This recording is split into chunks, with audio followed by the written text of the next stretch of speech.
Well, I'm interested in what people think of this. This is an electric bike setup, a retrofit onto a hardtail mountain bike.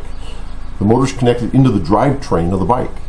The bottom bracket, spider, and cranks have been replaced. It took about 10 years to figure out and develop, but it solves a lot of the placement and power transfer problems I kept butting my head against to get a motor to power a bicycle and have it still be a bicycle.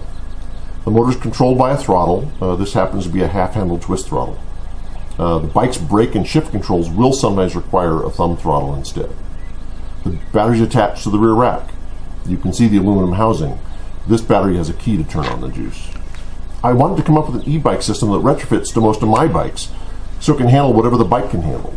I didn't like a lot of the other electric bikes or retrofit kits out there. You wouldn't take them for a ride without the motor running. They're heavy and ugly, and some are quite expensive.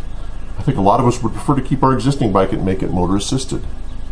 Now the motor here is contained in the triangle, nice and low. It's close to the bottom bracket, so there doesn't have to be a lot of motor drive chain.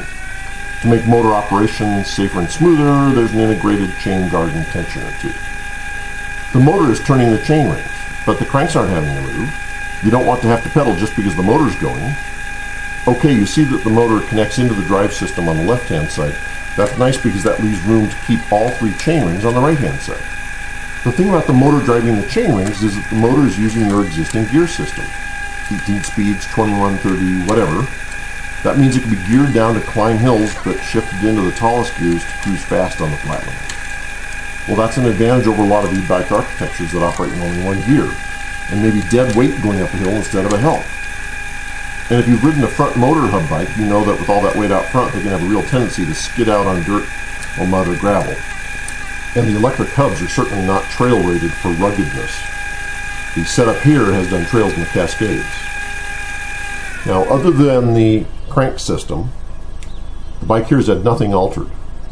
If you want to take the motor and integrator off so that you can go single tracking with friends or do a century ride, do it.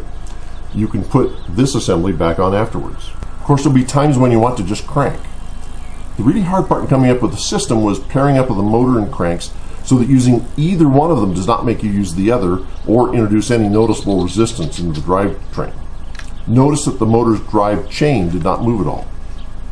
So anyway, I look at this as being, something good for a commute without getting a sweat. Maybe giving back home with the groceries up the hill, carting the kids to Saturday market, even joining friends at the coffee shop, or getting the spouse to go for a ride because it's finally fun to ride together instead of one lagging behind.